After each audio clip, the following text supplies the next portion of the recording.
Hola, bienvenidos y bienvenidas a esta nueva sesión de aprendizaje. Espero se encuentren muy bien en sus hogares, cuidando de su salud y la salud de su familia. Yo soy Dalia Arisbel Rivera, docente del Instituto Triunfo de la Cruz del municipio de Tela, departamento de Atlántida.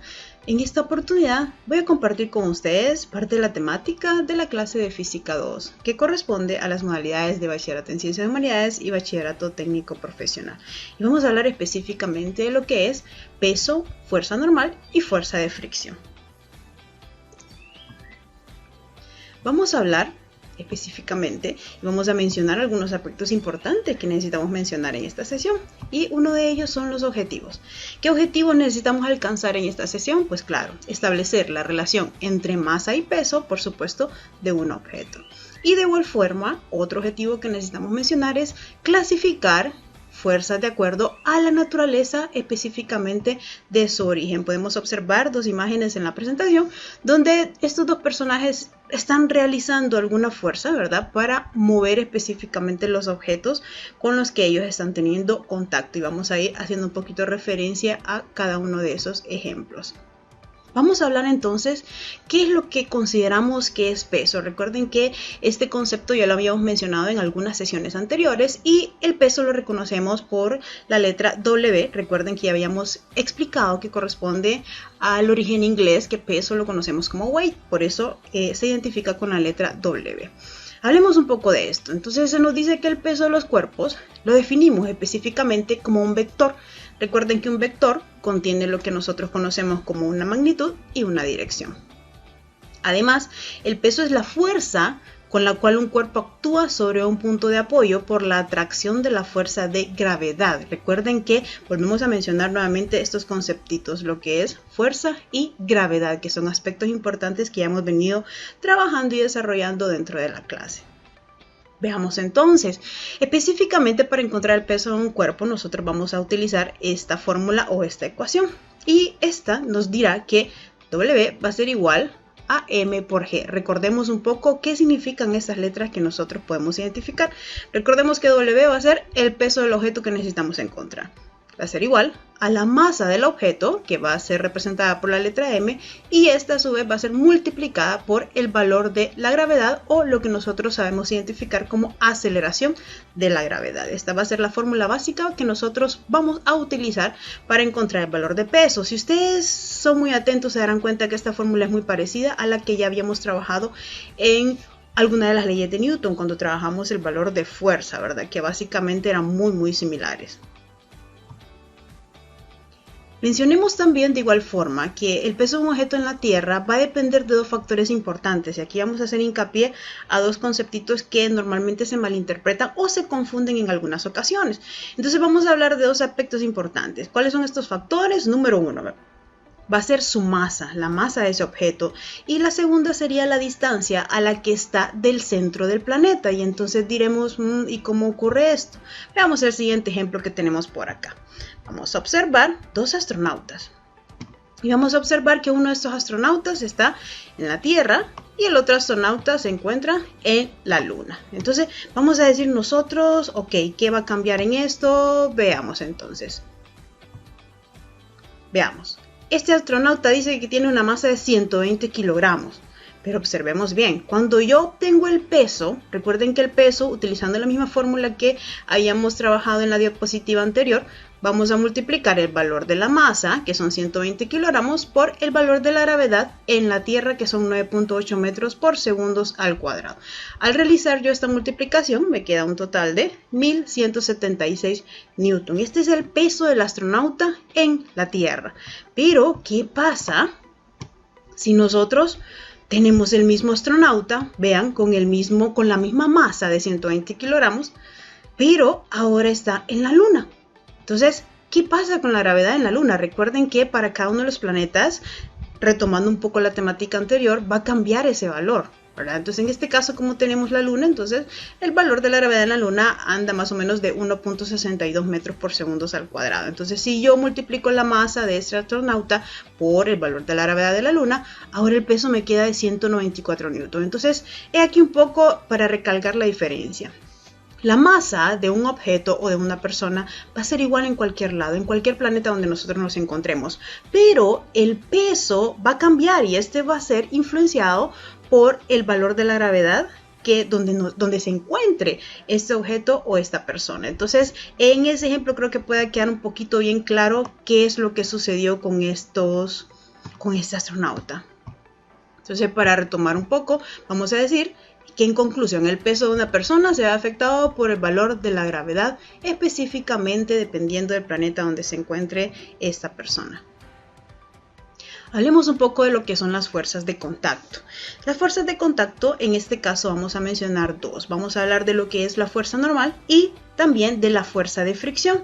Estas fuerzas funcionan cuando hay una interacción, entonces dice que esto ocurre siempre cuando dos cuerpos interactúan por contacto directo de sus superficies, es decir, tiene que haber un contacto, tiene que haber un roce para que nosotros podamos identificar, y por eso se le llaman fuerzas de contacto, porque debe haber un contacto para que pueda darse este tipo de fuerza. Entonces, vamos a hablar específicamente de ellas una por una y vamos a mencionar lo que es la fuerza normal. Recuerden que la identificamos con la letra N y esa línea en la parte de arriba que ya habíamos mencionado también un poco sobre ella. Hablemos de que esta fuerza dice que es la fuerza que una superficie ejerce específicamente sobre un objeto. Y también podemos decir que esta siempre es perpendicular a la superficie. Recordemos que algo perpendicular, ¿verdad? Es algo que en algún momento hay un roce, hay un contacto uno con el otro. Entonces vamos a observar este ejemplo que tenemos acá. Estas cajitas que tenemos, recuerden, no es la fuerza normal de esta cajita, está específicamente orientada donde podemos ver la flecha roja y vamos a ver que hay una superficie donde está colocada la caja y esa es la fuerza normal. También sucede en este caso donde podemos ver la caja de forma inclinada, donde ya hay un ángulo y perfectamente existe también esa fuerza. Este otro ejemplo que tenemos acá lo podemos ver en un libro, está colocado sobre una mesa, sobre cualquier superficie y vamos a ver que también ejerce una fuerza normal aunque esté solamente colocado. Recuerden que habíamos hablado que la fuerza es aquella donde nosotros vamos, aunque usted esté de pie, aunque usted esté sentado, usted está ejerciendo una fuerza. Vamos a hablar también lo que es la fuerza de fricción. Entonces, la fuerza de fricción es la fuerza que una superficie ejerce sobre un objeto. Ajá, veamos acá entonces. La fuerza de fricción va muy conectada con lo que es la fuerza normal. Y veamos acá este ejemplo, tenemos la caja y vamos a observar la fuerza normal que está reconocida por la flechita de color rojo y la fuerza de fricción que sería esta de acá, que también recuerden que va en diferentes direcciones, ¿verdad? Porque una va como que apoyándose en la otra de igual forma.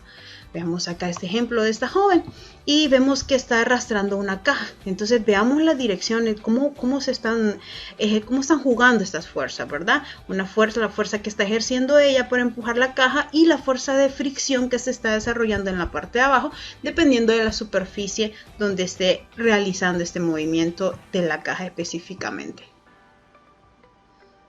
Veamos este otro ejemplo también que nos habla sobre la fuerza de fricción y en él podemos decir: vean, esta patinadora está realizando un movimiento, hay un rozamiento de los patines o de las cuchillas que se encuentran en los patines que precisamente ayudan para que se desarrolle esta forma de danza que ellos realizan cuando lo hacen sobre hielo.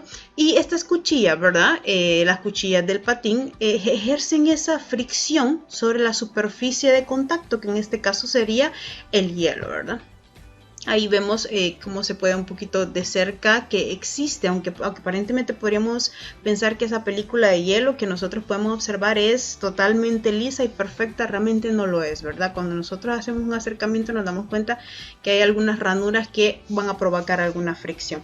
Lo mismo ocurre en este otro ejemplo que tenemos acá de esta puerta, ¿verdad? Que se está haciendo un movimiento o caja, creemos que es, y también existe esa fuerza de fricción que se está desarrollando. Y por supuesto en este otro ejemplo donde vamos a observar que la caja, aunque esté inclinada, está desarrollando una fuerza de fricción.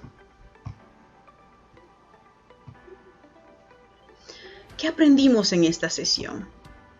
Primero, las fuerzas de contacto son aquellas en las que el cuerpo que ejerce la fuerza está en contacto directo con el cuerpo sobre el que actúa dicha fuerza. Recuerden que en los ejemplos que acabamos de mencionar especificamos un poquito sobre qué pasaba con estos contactos. Y de igual forma vamos a decir que la fuerza de rozamiento puede actuar también sobre un cuerpo que se mueve entre capas de un fluido. Recuerden que no solamente va a ser un material totalmente seco, ¿verdad? Puede ser en un fluido que en cualquier superficie se puede encontrar. Vamos a ver si realmente captamos los conceptos que estamos trabajando y les voy a presentar acá una propuesta de un ejercicio para que aceptemos ese reto y podamos resolverlo poco a poco. Vamos a leer las instrucciones. Nos dice, observe los siguientes enunciados e indique o identifique el tipo de fuerza que se ejerce en cada uno de ellos. Entonces vamos a trabajar, recuerden, dos tipos de las fuerzas de contacto, la fuerza de fricción y la fuerza normal. Entonces vamos a presentar unos enunciados y ustedes me van a ayudar ahí en casita identificando, ¿será que es fuerza normal? ¿Será que es una fuerza de fricción? Entonces vamos a ir identificándolo poco a poco. Vamos a ver el primer ejemplo. Me dice, el roce entre un avión y el aire cuando se está volando. A ver, pensemos un poco. Imaginemos ese avión que va en el aire y ¿qué pasará? ¿Será que es una fuerza de fricción la que se está desarrollando o es una fuerza normal? Veamos. Y descubrimos que es una fuerza de fricción. Veamos el segundo ejemplo. Deslizar un cuerpo sobre un plástico mojado. Veamos, ¿será fuerza de fricción? ¿Será fuerza normal? Un cuerpo que se está deslizando sobre un plástico mojado. Claro, es una fuerza de fricción. Recuerden que aquí estamos hablando de un fluido específicamente. Vamos con la 3 y dice que es una caja apoyada en el suelo. Pensemos entonces, ¿qué pasará? ¿Será que es una fuerza de fricción, una fuerza normal? Y descubrimos que esta corresponde a una fuerza normal porque es una caja que está solamente apoyada en el suelo. No hay ninguna fuerza de fricción que se esté ejerciendo en ese momento. Y vamos con la número 4 que nos dice que un fósforo cuando se frota contra la caja, cuando queremos encender ese cerillo y hacemos ese roce. ¿Qué será? ¿Será una fuerza de fricción? ¿Será una fuerza normal? Y descubrimos que sí, es una fuerza de fricción porque hay un roce entre esos dos cuerpos. Les agradezco mucho la atención que han brindado en esta sesión y espero que se cuiden. ¡Feliz día!